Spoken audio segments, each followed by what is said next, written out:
Paz do Senhor, querido professor. Graças a Deus estamos aqui para mais um bate-papo sobre o nosso trimestre, né? Estamos estudando aqui na revista Ensinamentos Bíblicos o sublime amor de Jesus nas palavras de João. Estamos aqui para comentar, discutir sobre esta aula de número 4, que tem por título O Encontro de Jesus com uma Mulher Samaritana. Passagem esta que levantou no decorrer da história da teologia e da história dos pensadores bíblicos muitos pensamentos. Por exemplo, Agostinho ele dava uma interpretação que a mulher samaritana era uma figura da igreja. Não fazia parte do círculo dos judeus, mas fora escolhida, resgatada por Jesus, e Jesus vai ao encontro dela. E há outros tipos de pensamento sobre essa passagem, né? Para alguns teólogos, essa passagem é a passagem que mais mostra a humanidade de Jesus. E eles falam isso com muita razão.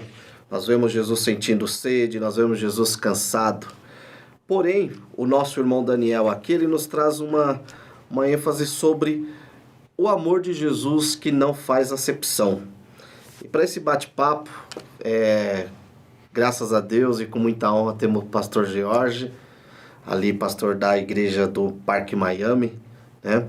E também o diácono Natan, que já comentou também a revista Ensinamentos Bíblicos. E é muito bom estar com vocês. E aí, pastor Jorge, como que está a congregação lá do Miami?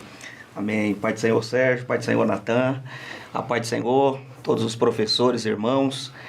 Espero nessa aula poder contribuir, através desse instrumento, dessa ferramenta, desse Ministério de Ensino que é o CAPED. Para nós uma alegria poder participar desse projeto tão importante que é o Ministério de Ensino. O irmão Natan comentou uma revista que falava sobre os atributos divinos, né? A doutrina de Deus.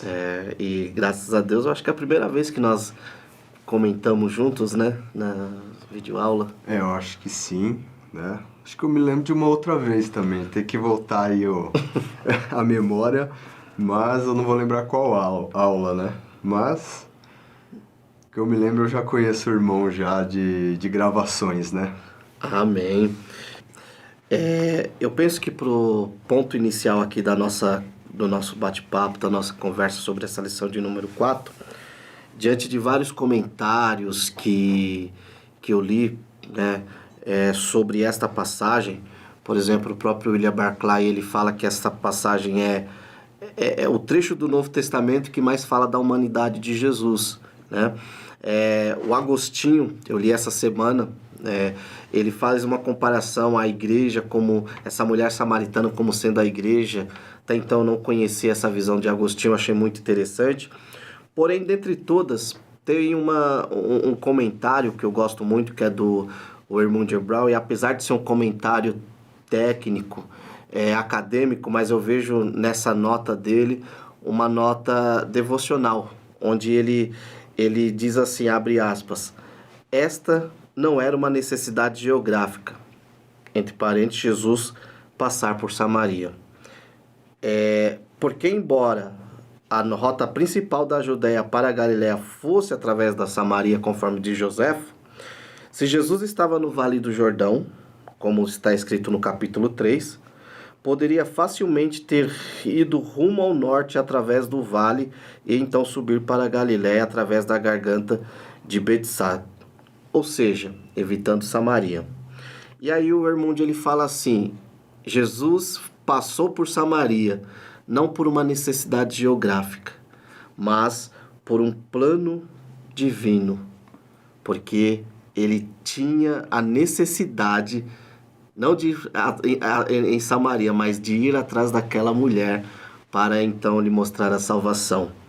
Os irmãos concordam com isso?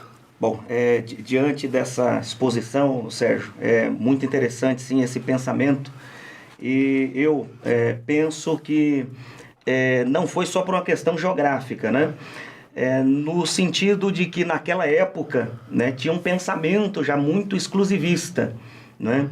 Então, quando nós observamos o texto dizendo que era necessário, existe sim essa questão geográfica de proximidade, mas uma vez que Jesus está na missão, ou seja, no ministério, eu penso que o pensamento era sim quebrar algumas barreiras que existiam, até porque o contexto vai nos mostrar exatamente isso, né? Que os discípulos foram comprar comida e ele vai então iniciar esse diálogo com aquela mulher, né?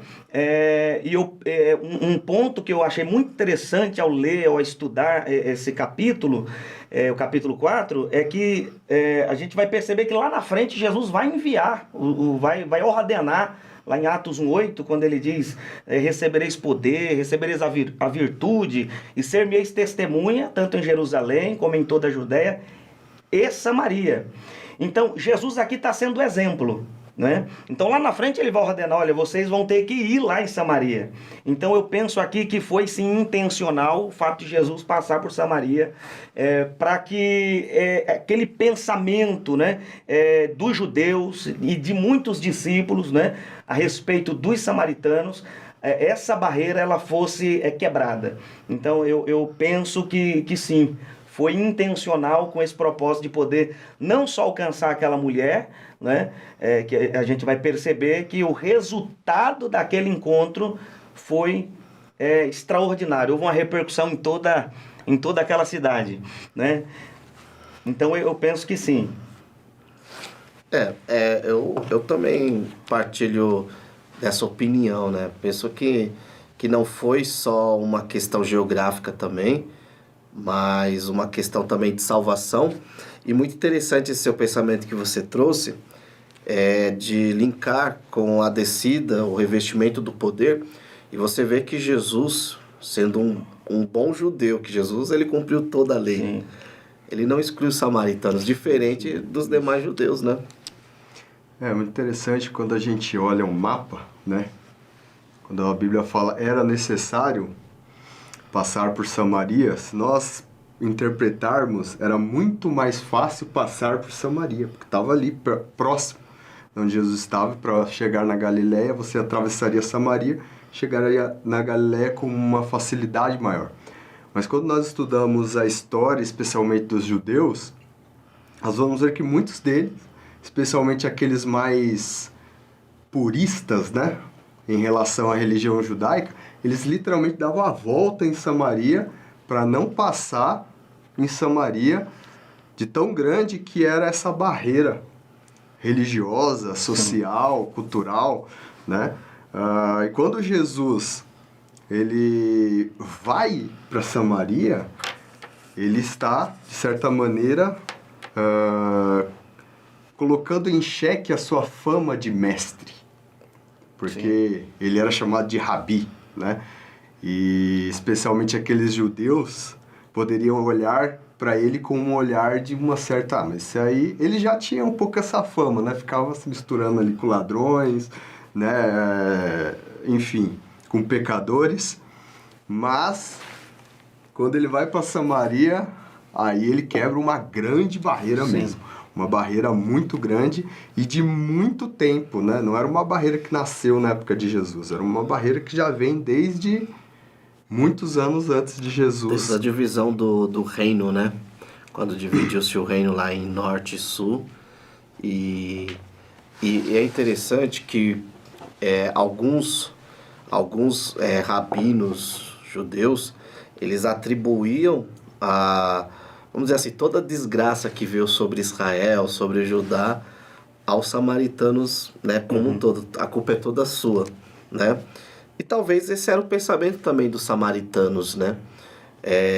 Um outro ponto que eu acho interessante ainda dessa questão cultural, e quando o irmão falou aí sobre Jesus não ter medo de colocar em xeque a sua fama, é que Jesus, ele fala com uma mulher samaritana, né? Nós sabemos que pelo contexto já era uma barreira.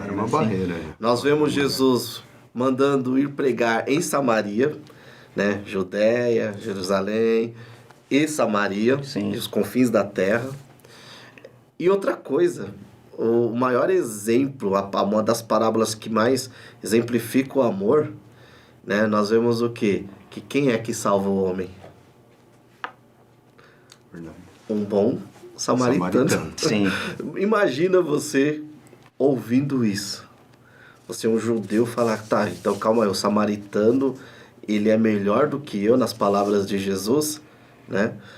Por isso que o evangelho de João, ele é de fato o evangelho que mostra, né, o amor de Deus de uma forma sublime. E uma coisa que eu acho muito bacana também é que no capítulo anterior, ou seja, a cena anterior, claro assim, não sabemos se está numa sequência cronológica, mas enquanto capítulo, sim. Nós vemos que Jesus, ele vai, fala com o mestre da lei, sim, e ele nos dá o texto áureo, né? João 3,16. E na sequência, ele vai e fala da mesma salvação para uma mulher. E o que eu percebo? Ambos, os dois entendendo, mas reagindo de forma diferente. O Nicodemos ali, a priori, não sei não, hein? Não tô entendendo. E aquela mulher não, ela se lança, né? Ela se lança sobre esse amor que Jesus oferece. Eu acredito que o fato daquele diálogo, né? O fato de Jesus ter decidido ir por um caminho que muitos judeus, né, como foi citado já, não iriam, né? Tem esse teor de reconciliação, né? Porque, como já foi mencionado, aquela rixa, aquela intriga, aquele conflito já é de séculos passados, né? Do tempo em que Jesus está ali no seu ministério. Então, já era uma intriga de muitos séculos, de muito tempo. E quando nós lemos aqui um texto aqui em Efésios, capítulo 2, o versículo 12 a seguir, ele diz assim, que naquele tempo estavam sem Cristo, separados da comunidade de Israel, estranho às alianças da promessa, não tendo esperança e sem Deus no mundo. O versículo 13 ele diz assim, mas agora em Cristo Jesus, vós que antes estáveis longe, já pelo sangue de Cristo chegaste perto. Porque ele é a nossa paz, o qual de ambos os povos fez um, derrubando a parede de separação que estava no meio. E na sua carne desfez a inimizade.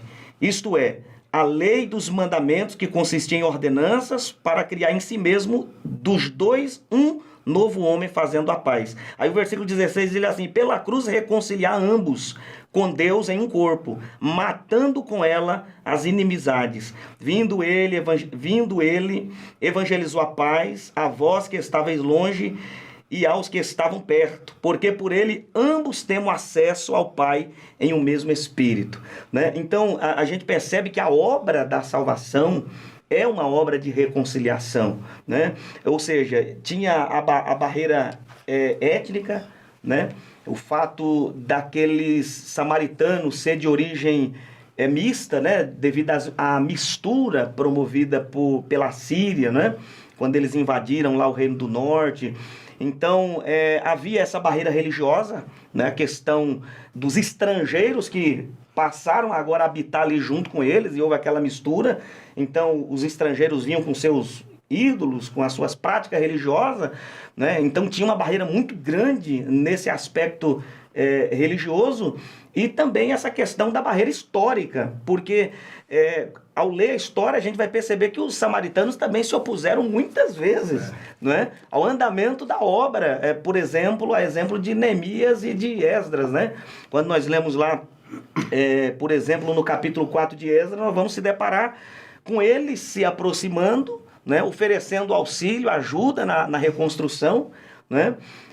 Mas depois da posição firme de Zorobabel de não aceitar, não, de não pactuar aquela aliança com eles, não é? A partir daquele momento eles se opuseram de todas as formas para tentar impedir o andamento da obra. Então existe uma barreira histórica de conflitos que vem de séculos, né? Então Jesus opta, decide ir por Samaria, né? Porque existe uma barreira muito grande. Então eu penso que já dentro desse contexto da obra da reconciliação, né, o fato de Jesus mostrar, ele vai mostrar aqui no capítulo 4 exatamente isso, a quebra de vários paradigmas de várias barreiras, né? E os discípulos vão chegar logo depois, né? E vão se admirar, vão se maravilhar daquilo que eles estão vendo, né? E então, diante desse fato, né, eu penso aqui na reconciliação. Era realmente uma quebra de paradigma, uma quebra de barreira, né, que isso para nós hoje, como cristão, como igreja, né, tem que nos fazer refletir, nos fazer pensar exatamente sobre essa questão de sermos uma igreja que possa acolher as pessoas, né? Que não venha deixar nenhum tipo de barreira impedir que o pecador se aproxime e chegue a ter um encontro real com Jesus. Por exemplo, em Marcos 2, né, agora me veio à memória, Marcos 2, quando aqueles 4 homens vieram trazer o coxo, ele não podia entrar na casa onde Jesus estava. Por quê? Porque tinha uma multidão, né? A casa estava cheia, tinha gente até junto da porta, mas ele não conseguia chegar perto de Jesus. Então, às vezes, existem barreiras que às vezes nós mesmos criamos, né? E olhando para Jesus, a gente vai perceber que a manifestação desse amor, dessa graça, né, alcança até aqueles que eram julgados os piores, né? Devido a todas essas barreiras, né? Histórica, religiosa, étnica, né? E isso daqui foi de forma muito clara, né, quebrado quando Jesus vai lá, conversa, dialoga com ela, né, e oferece para ela algo espiritual, oferece o dom, oferece a água da vida, né? Então eu acho muito interessante, né, uma intriga de séculos. Ali Jesus Cristo vem e ele derruba essa parede da separação, como Paulo diz lá em Efésios, aos Efésios. É interessante que a leitura de Efésios fala sobre inimizades quebradas, né? E você fala, expondo a sua ideia aí, o pastor Jorge, eu fiquei pensando aqui, se a ideia do evangelho e se você lendo o livro de João, né, foi escrito por um judeu, mas você vê que as cenas que que vai acontecendo ali, os relatos, Jesus vai quebrando essas inimizades, vai quebrando essas barreiras, né? Por que nós, às vezes, enquanto igreja, colocamos tantas barreiras? Interessante que o irmão levantou essa bola. Retornando um pouco o que o irmão estava falando, né, sobre o capítulo 3 e 4, e já pegando esse gancho aí, é interessante que nós falávamos aqui, né, que os evangelhos, às vezes, eles não são biografias no sentido moderno, né, que fala todas as coisas cronologicamente. Então, nós percebemos que os evangelhos, os evangelistas, aqueles que escreveram, eles escolhem episódios e colocam em uma sequência, e a própria sequência, ela tem um sentido também. Por que João colocou esse texto depois desse? Como o irmão estava falando, esse texto vem logo depois do encontro de Jesus com Nicodemos. Então você tem duas realidades completamente diferentes. Um mestre da lei e uma mulher samaritana. Percebe? E os dois conversando com Jesus. Mas veja a diferença entre eles. Nicodemos, a gente vê lá no capítulo 3, versículo 2, que ele foi ter com Jesus à noite. Se a gente olha um pouco da cultura judaica, os judeus, ele dificilmente fazia coisas depois das 6 horas da tarde. Só se fosse assim, uma urgência muito grande. E ele vai ter com Jesus à noite. Por quê? Sinaliza uma certa vergonha, né? Já Jesus, então Nicodemos vai até Jesus à noite, mas no outro relato, Jesus vai até a samaritana ao meio-dia. À luz do dia. À luz do dia. Ou seja, eu não quero esconder de ninguém que eu estou conversando com uma samaritana. Exatamente. E olha o que é mais interessante. Nicodemos vai até Jesus e ele diz, olha, mestre, ninguém que faz os sinais que o Senhor faz, esse tem que vir de Deus, porque ninguém que não seja de Deus faz os sinais que o Senhor faz. Só que Jesus vai até a samaritana pelas palavras dele. Então, vamos falar aqui numa linguagem mais crentez, vamos dizer assim, É aquele camarada que vai para a igreja por causa do milagre e Jesus vai até a samaritana por causa da palavra. Percebe? E Jesus usa as duas, como o irmão estava falando. Jesus usa as duas analogias para a mesma realidade. Nascer de novo e água viva que jorra pela vida eterna.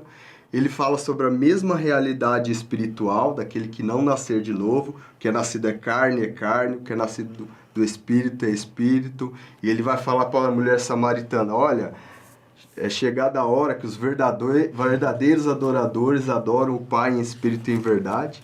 Só que, dentro dessas duas realidades, você tem duas respostas diferentes. A Bíblia não diz qual foi a resposta de Nicodemos, né? Termina no discurso de Jesus e não fala o que Nicodemos fez depois disso, né? Se ele se convenceu, se ele... Mas a gente pode compreender que não, né? Se a Bíblia não diz, eu acredito que não. Mas a mulher samaritana, não. Ela se convenceu pela palavra de Cristo. E é muito interessante, novamente, se a gente... que o irmão estava falando, o decorrer, nós temos Jesus falando com Nicodemos, Jesus discutindo com os discípulos de João Batista no final do capítulo 3, Jesus conversando com a mulher samaritana e sendo aceito por ela e pelos samaritanos daquela cidade, e no fim do capítulo 4, Jesus sendo rejeitado na Galileia. Você vê que João, ele constrói o texto para mostrar que Jesus foi rejeitado pelos judeus, que tinham a lei, profetas, o templo, tinha tudo isso, e foi aceito pelos samaritanos, que eram um povo desclassificado, vamos dizer assim, né? E veja bem, se nós lermos aí, já pegar desde o capítulo 1 até agora, Jesus ele faz muitos sinais e milagres entre os judeus. Capítulo 2, versículo 1 a 11, versículo 23. Mas em Samaria ele não faz nenhum. Ele não faz nenhum milagre.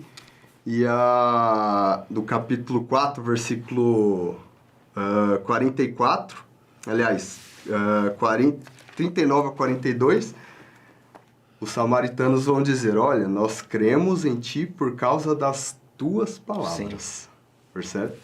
Isso é uma comparação brutal que o apóstolo João faz, e aqui eu já entro nesse gancho que o nosso irmão puxou a respeito das nossas igrejas, né?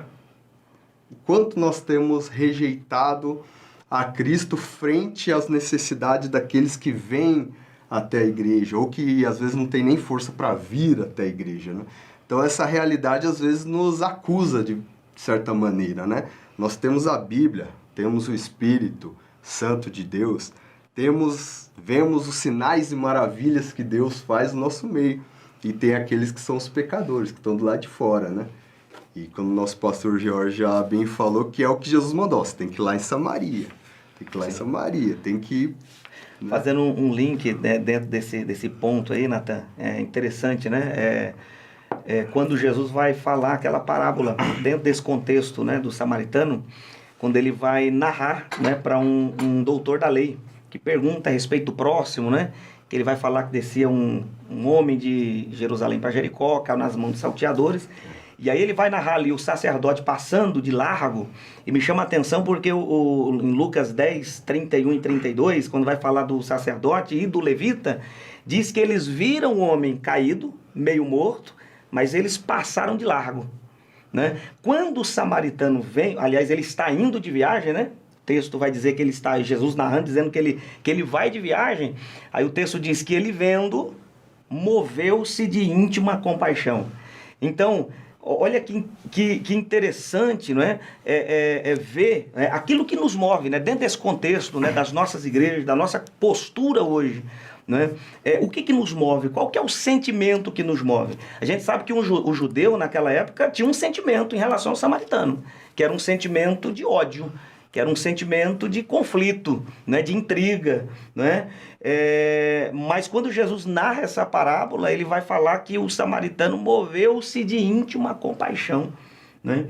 E para a gente refletir, para a gente pensar o que nos move, qual o sentimento que nos move frente a esses desafios, a essas desigualdades que a gente vê, a esses estilos tão radicais de pessoas que têm surgido nos nossos dias, né? Eu diria que é o império das esquisitices, né? Quanto mais esquisito, parece que chama mais atenção, melhor. Quanto mais esquisito, mais aceito é. Mais aceito é. E como que a gente deve se portar diante dessas diferenças, né? Diferenças culturais, de status, de posição, né? Então eu penso que o sentimento, e aí agora falando as palavras de Paulo lá em 1 Coríntios 13, quando ele fala da excelência, da supremacia do amor, ele diz que o amor tudo sofre, o amor tudo suporta, né? Então esse é o verdadeiro sentimento que Jesus vai mostrar em João capítulo 4, né? Qual que era a força que movia Jesus, né? E a gente sabe que era o amor que realmente era a força motriz, a força que impulsionava as ações de Jesus, né? Que ia contra diversos paradigmas, diversos pensamentos contrários, até contra o pensamento que eles tinham naquela época, né? E aí Jesus confronta, né, naquele diálogo com a mulher. Um ponto aqui interessante também, que eu percebo aqui nesse texto aqui, me chamou muita atenção quando eu estava lendo, é a evolução do diálogo. Sim, sim. Eles tiveram uma evolução naquele diálogo, assim, porque até então a mulher, ela não tinha entendido de forma espiritual aquilo que Jesus tinha falado a respeito, né? Então há ali um confronto, né? Ou seja, um contraste entre o material e o espiritual, né? Enquanto ela estava falando do H2O, falando da água, Jesus estava falando da água da vida, Jesus estava falando do Espírito Santo, Jesus estava falando naquilo que ele podia proporcionar para a vida dela. Mas um ponto aqui, Sérgio, só para destacar, que me chama muita atenção nesse diálogo, não é? E aí, retomando aquilo que o Natan falou, né? A palavra, né? Porque lá na frente os próprios samaritanos vão dizer, ó, agora não é mais porque a mulher disse, é porque eu estou ouvindo o que ele está falando, né? E aí, no capítulo 4, versículo 9, essa mulher, o primeiro contato que ela tem com Jesus, ela chama Jesus de judeu, né? Como sendo tu judeu, né? Pedes água para mim que sou mulher samaritana, né? E aí eles vão desenvolver ali um diálogo. Jesus vai insistir naquele diálogo até aquele momento que Jesus pergunta para ela, olha, vai lá e chama teu marido, né? E ela disse, olha, eu não tenho marido. Aí Jesus falou, disseste bem, não tenho marido, porque tiveste 5 e o que tem não é seu. Aí naquele momento, olha o crescimento da revelação. Ela vai chamar ele de profeta. Vejo que és profeta. E lá na frente, após ela entender, né, que ele era o Messias, que era o Cristo, ela vai dizer lá no versículo 29, né, reconhecendo-o como Cristo, né, como diz o versículo 29 aqui, vinde, vede um homem que me disse tudo quanto tenho feito. Porventura não é este o Cristo? Eu acho interessante esse crescimento, porque primeiro ela vê ele como um homem comum, né? Um judeu. Depois vê ele como um homem de Deus, um profeta. E no final, como o próprio Deus, é o Cristo, é o Messias, né? Então isso é realmente a atitude dela, né? Ou seja, a disposição dela, inicialmente, ela não entendeu, não compreendeu a mensagem, mas Jesus não tira o foco do propósito maior, que é alcançar a vida dela, né? E no final nós vamos ver essa grande obra realizada, né? A salvação de toda aquela cidade sendo comunicada a respeito do Evangelho. E eu acho interessante que mais para frente, depois do dia do Pentecostes, depois da igreja já ter os seus fundamentos ali em Jerusalém, o capítulo 8 de Atos narra que Filipe, né, ele desce até Samaria, e o versículo 5 diz, e descendo a Samaria, Filipe passou a pregar-lhe Cristo. O versículo 6, unânimes as multidões escutavam atentamente. Talvez era um hábito dos samaritanos escutar. E o versículo 8 desse capítulo 8 diz, e houve grande alegria naquela cidade. O que, puxando esse gancho do culto, da alegria, eu acho muito interessante que é impossível eu dizer que sou cristão, que eu sou um servo de Deus, dizer que amo meu irmão e eu me recusar a prestar um culto a Deus junto com ele por questões raciais, condição social, Preconceito, né? deficiência, né?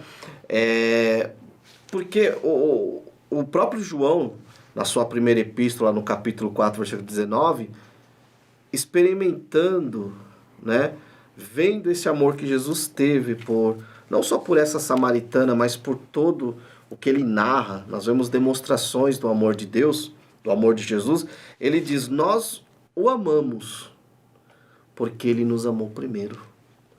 Ou seja, tudo que nós fazemos, nós temos que entender que ele nos amou primeiro, né?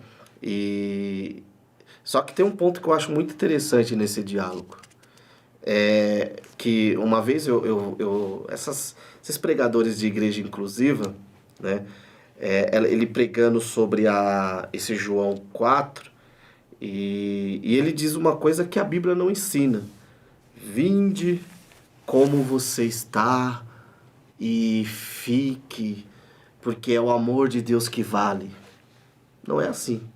O próprio Jesus, ele vai começar através do seu diálogo, como você falou do desenvolvimento, ele começa a confrontar a vida dessa mulher. Sim.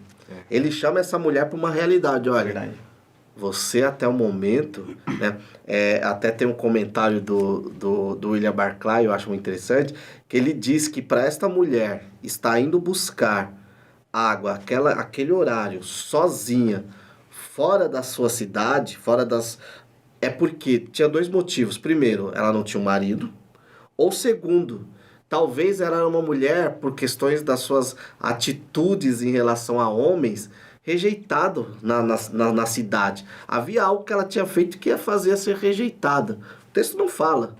E Jesus conhece. E Jesus vai e começa a confrontá-lo. Olha, é assim, a sua vida até hoje era assim. É aquilo que na teologia de salvação eles falam, né? É nós olharmos para nós antes, né? A salvação, o amor de Deus, ele sempre vai nos fazer olhar como éramos antes. Que é o que Paulo sempre fazia, ó, antes éramos inimigos, estávamos escravizados, éramos filhos Sim. da ira, antes e hoje, né? Acho muito interessante esse desenvolvimento do diálogo, sempre colocando isso. E aí levanta um ponto, né? O olhar de Jesus, ele é carinhoso, ele faz toda a diferença. Mas o amor de Deus, irmão Natan e pastor Jorge, eu tenho uma visão diferente do amor de Deus. As pessoas, elas olham o amor de Deus como aquela coisa que faz eu me conformar com a minha condição. Ai, Deus me ama, então eu continuo no erro, porque Deus me ama. Deus é capaz de me amar, eu continuando com a minha condição. Eu já vejo diferente. O amor de Deus me constrange. Uhum.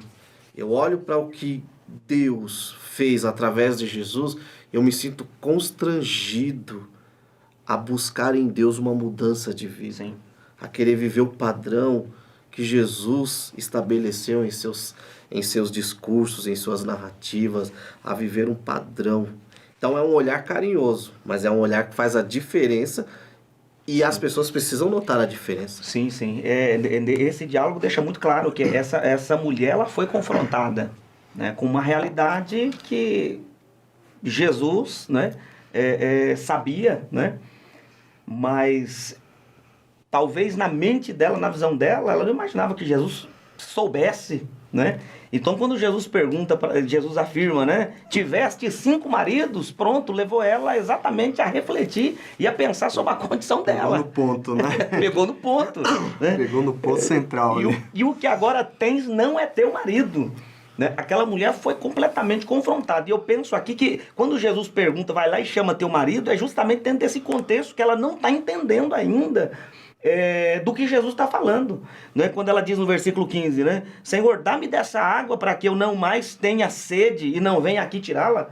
Ela está numa visão ainda terrena, numa esfera terrena. Ela ainda não entendeu que Jesus estava falando de algo que era espiritual, que podia mudar a vida dela a história dela não era só algo transitório, momentâneo, não era só aquela água que ela ia buscar naquele poço, era algo que ia transformar a vida dela permanentemente, que ela, de fato, né, ia ter uma mudança radical. E aí, quando Jesus fala isso no versículo 15, né, ou melhor, quando a mulher diz isso, dá-me dessa água, o 16, Jesus fala, vai lá e chama teu marido. Quer dizer, ela não está entendendo ainda, então peraí, deixa eu confrontar ela, deixa eu fazer ela entender a condição que ela está, de que ela realmente tem uma necessidade que é muito maior do que aquela água que está lá dentro do poço, que se ela beber, ela vai voltar a ter sede, né? E podemos dizer que o confrontar os nossos erros é um start ou um passo inicial para nos levar para outra atmosfera. Sim. Ou seja, Jesus fala para aquela mulher, ó, sai do terreno e agora vamos subir um pouquinho de atmosfera, né? O diálogo. Essa questão do amor de Deus é que eu acredito, irmãos, que a nossa sociedade deturpou o sentido da palavra amor, né? O amor, se a gente perguntar talvez para 10 pessoas, a gente vai ouvir 10 respostas e as 10 erradas. Porque para muitas pessoas o amor é um sentimento, mas amor não é sentimento, especialmente o amor de Deus. O amor de Deus não é um sentimento. Tanto é que lá em 1 João ele vai dizer, João 14, aquele que me ama obedece os meus mandamentos. Sim. Então não é simplesmente, Jesus, eu te amo, meu coração... Não, O coração isso é uma cheio. espécie de evangelho meio água com açúcar, né? Vamos dizer assim. O que é o amor? Amor é um compromisso. Quando a gente vai casar, nós nos comprometemos a honrar a nossa esposa. Certo? Por quê? Nós estamos fazendo uma aliança. Isso é amor, percebe? Sim. Quando Jesus, ele fazia da mesma forma. Eu me lembrei de um texto quando o nosso o pastor Jorge estava falando, mas eu não encontrei aqui, depois se os irmãos souberem, me ajudarem aqui, mas dizia quando Jesus olhou a multidão, e a Bíblia diz que ele amou aquela multidão porque eram como ovelhas sem pastor. Jesus olhava e se compadecia daquelas pessoas, mas ele não ficava nesse sentimento de compaixão, ele tinha atitudes de amor para com aquelas pessoas. De que maneira? Olha, você precisa sair da onde você está. Você precisa sair dessa situação de pecado e ser transportada para o reino de Deus, para o reino celeste. Talvez e aí, né, pegando o gancho do nosso irmão, falando desses pregadores tal, que, né, uma espécie de evangelho fácil, light, né? Light. Mas no Novo Testamento, a palavra grega que geralmente é traduzida para inferno é a palavra Gehenna, né? Geralmente. A gente tem também a palavra Hades, mas Hades, às vezes, dependendo do contexto, quer dizer outras coisas, né? Mas a palavra que literalmente significa inferno é a palavra Gehenna. E talvez a palavra que as pessoas têm mais susto hoje em dia é você fala, não, você vai para o inferno.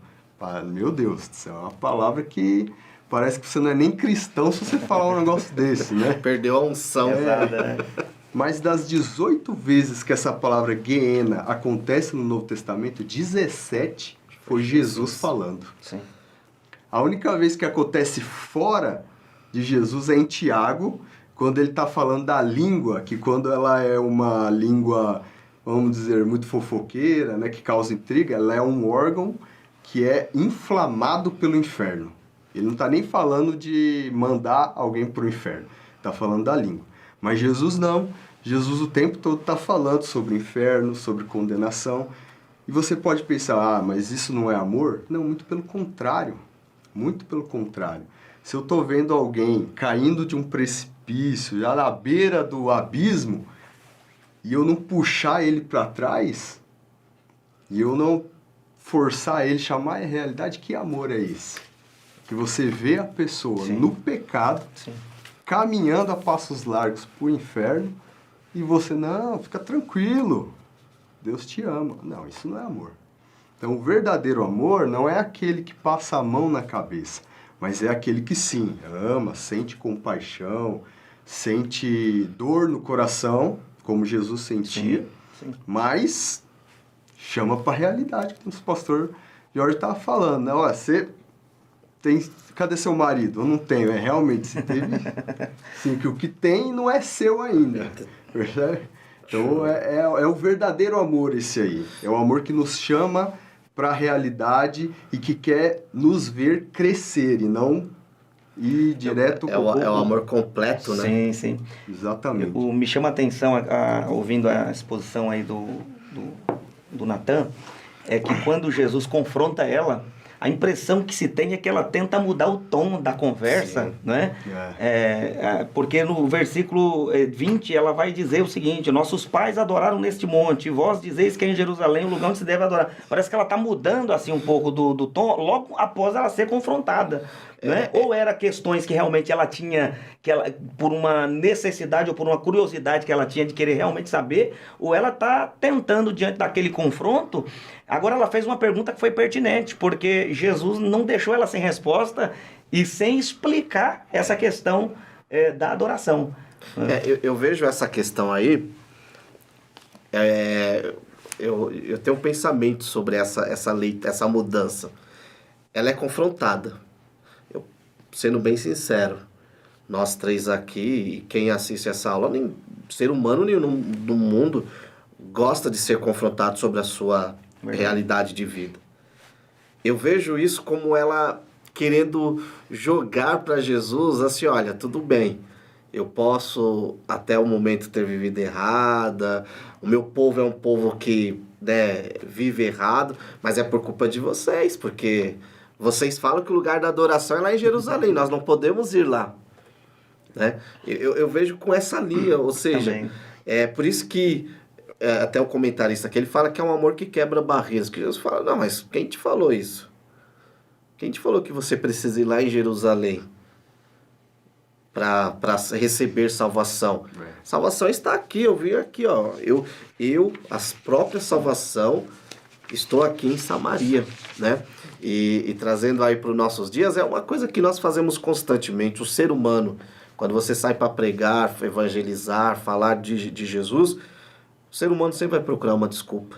Ele vai olhar para você e falar: mas eu tenho que ir na igreja, né? Mas eu tenho que deixar de fazer isso, eu tenho que deixar de tomar tal coisa, eu tenho que usar tal roupa. Você vê que as desculpas, elas vão acontecendo, né? Então, é muito... Eu penso que é as mesmas coisas. Ela não usou essa desculpa: eu tenho que ir lá para a igreja, mas ela basicamente falou isso: olha, mas não sei, vocês falam que é em Jerusalém, eu acho que é aqui, mas aonde que é?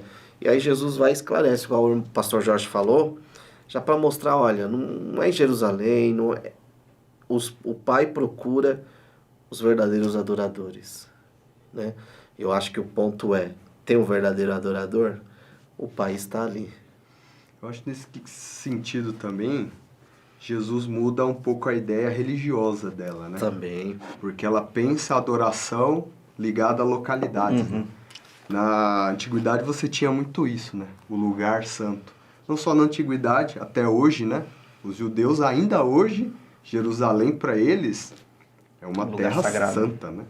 Para os muçulmanos é Meca, um lugar santo, um lugar diferenciado. Só que Jesus, ele veio, o cristianismo, digamos assim, ele não está ligado a terras, né? Então você não tem uma terra santa, não é em Jerusalém, não é em Santo André, não é em outro lugar, não. É em espírito e em verdade, ou seja, e aí a gente pega um pouco o gancho ali de 1 Coríntios 3, que o templo do Espírito é a comunidade, é a comunhão dos irmãos, né? E aqui eu só para abrir um parênteses aqui, né? Uma ideia errada que muita gente tem é de que eu sou o templo do Espírito Santo. Não. Você faz parte do templo. Você não é um templo. Você faz parte do templo, porque é o corpo, né? Jesus, ele não tem vários templos. Ele tem um templo só, que é a igreja dele. E a igreja espiritual, espalhada por todos os cantos do mundo, em toda a história, todos nós somos juntamente templo do Espírito Santo. O apóstolo Pedro, lá em 1 Pedro 2,5, vai falar que nós somos Casa espiritual. Casa espiritual, uma construção, né? Então, se a gente fosse trabalhar com essa analogia, né? Eu sozinho sou um tijolo, né?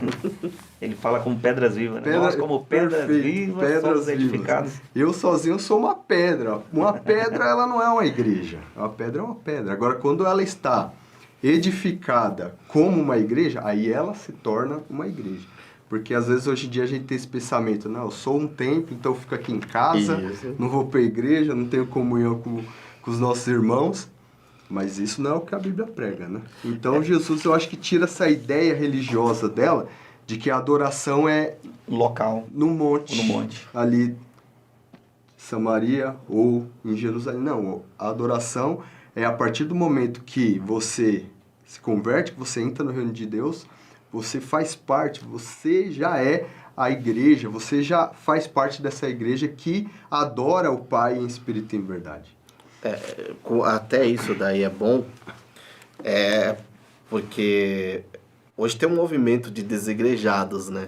E eles usam essa passagem. Eu falo porque uma vez eu li um artigo de um desses grupos e eles usam justamente essa passagem. Olha, Jesus falou que é em qualquer lugar, não é isso. O que Jesus está confrontando ali é a questão tanto dos rituais dos judeus e dos próprios samaritanos. Sim. Porque os samaritanos, e aí é onde eu falo que o amor de Deus, ele é o que nós chamamos no grego de teleios, né? Ele é completo. O irmão Natan falou sobre Jesus falar mais do inferno do que qualquer outro escritor. Por quê? Porque como o amor de Deus personificado, ele é completo. E o amor de Deus, esse Deus que é amor, criou o céu, mas também criou o inferno. Então é o teleios, é completo, né? O amor do diabo é meros, é metade, tá, né? Deus não, ele é completo. E Jesus vem ali o quê? Ele vem quebrar as barreiras dos rituais. E os próprios samaritanos, eles se vangloriavam.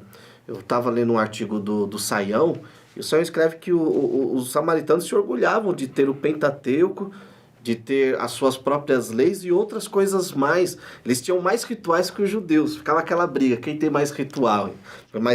E Jesus vem e fala, olha, estou falando de ritual aqui. E também não estou falando do culto individual, né? Agora ela falou, nós somos tijolos, brocos, pedras. As pedras se juntando, aí se forma uma fortaleza. Daí a importância da comunhão, da reunião entre os irmãos, né? E avançando aqui a nossa conversa, nós vemos que esse diálogo, esse convite, esse entendimento da adoração, podemos dizer que nós temos aqui uma das primeiras missionárias do Novo Testamento. O que vocês acham aí? De fato, quando a gente lê, a gente percebe que houve fruto, sim, imediato, né? Quando ela vê que ela está diante do Messias, né? Ela realmente passa a anunciar, né? Ela foi para buscar água, mas ela deixou o cântaro lá, e ela voltou sem a água, porque ela voltou com algo novo. Aconteceu de fato na vida dela. Então, a gente percebe que houve uma mudança, né? E que ela, assim, ocupa naquele momento, né, essa função de anunciar como um missionário, alguém que realmente está numa missão, levando uma novidade, algo novo, né? Ou seja, aquilo que ela tinha como dúvida, como crise, como frustração, decepção, talvez sempre foi rejeitada. Quantas vezes aquela mulher não foi rejeitada, decepcionada, e alguém acolheu ela de forma carinhosa, como diz a revista, né? E ela experimentou de fato daquela água, né? E eu acredito que a alegria daquela mulher realmente foi contagiante. Ela saiu anunciando pelas ruas, né? De que ela tinha encontrado o Cristo, né? Porventura não é esse o Cristo, né? Ela estava convicta de alguma coisa, né? Eu acho interessante que ela levou as pessoas a Cristo, né? Ela não levou as pessoas ao seu testemunho. Eu sou muito favorável a testemunho, viu, irmão Natan e pastor Jorge. Eu glorifico a Deus quando uma pessoa sobe no púlpito. Recente na nossa região nós tivemos a missionária, sim, né? Verdade. Contando um pouco ali da sua experiência com Deus. Regiane, né? Regina. Não, foi a Merab. Isso, Merab, ela contando ali da sua experiência, falando de tudo que Deus fez com ela. Só que o que, que eu percebo? Que há alguns que às vezes se orgulham do seu passado, né? Ela às vezes usa o seu testemunho não para glorificar a Cristo, mas para glorificar a si mesmo, né? Não, eu sou um ex, eu fui um ex. E essa mulher não, ela não entra ali na cidade, ela não faz questão de falar, olha, eu era... Não, vem cá, encontramos, eu acho que eu encontrei o Cristo, encontrei o Messias, ele está ali, ó, no poço, vamos lá. Vamos lá, eles têm palavras de vida eterna, e como diz a própria Escritura, né? No versículo 42, que eles, ouvindo, eles falavam, ó, já não é mais pelas palavras dela, Sim. não é mais pelo que nós estamos ouvindo dela, mas é pelo que nós estamos vendo aqui, ó. Temos visto e sabemos que tu és o Cristo. Eu acho isso um desafio para nós e um alerta para nós também. Então, eu acho que esse diálogo de Jesus com a mulher samaritana é aquele evangelismo ideal, né?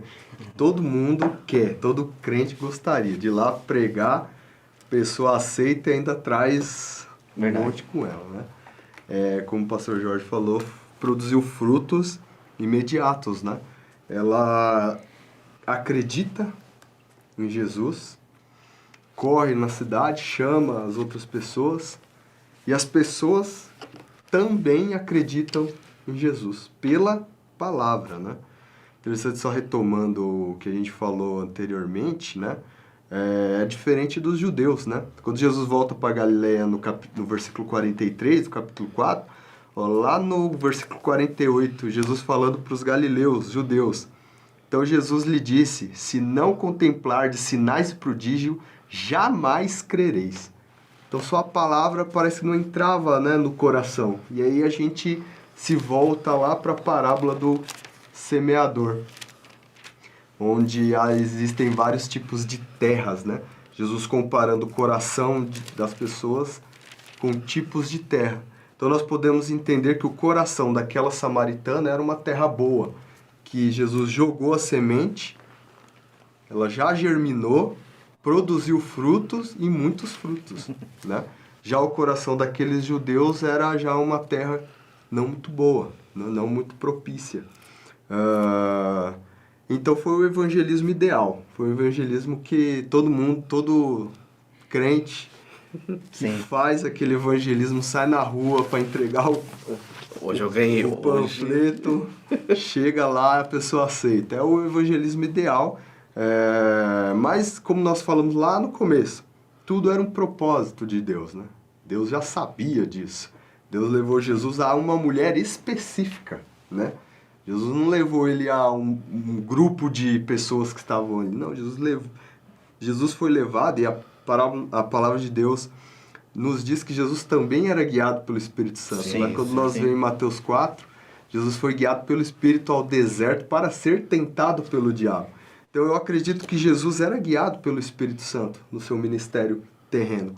Então ele foi guiado até aquela mulher, porque Jesus tinha que ter esse diálogo com essa mulher, com essa terra fértil, pensando na parábola do semeador, para que ela anunciasse as boas novas ali para os samaritanos. E é aquele evangelismo mais simples do mundo. Achei Diálogo. o Cristo. Achei o Cristo. Vem comigo que eu achei. Achei a solução dos problemas. Ela se tornou uma ponte, né? Ela proporcionou, através dela, né? Os demais foram alcançados, né? Isso é muito interessante quando a gente entende, né? Nós, uma vez alcançados também, né? Que já provamos dessa água viva, né? Experimentamos, né? Quando Jesus disse lá em 7,37 João, que ele disse, se alguém tiver sede, vem a mim e beba, né? Experimenta, né? Quer dizer, quando a gente, nós já tivemos essa experiência, né?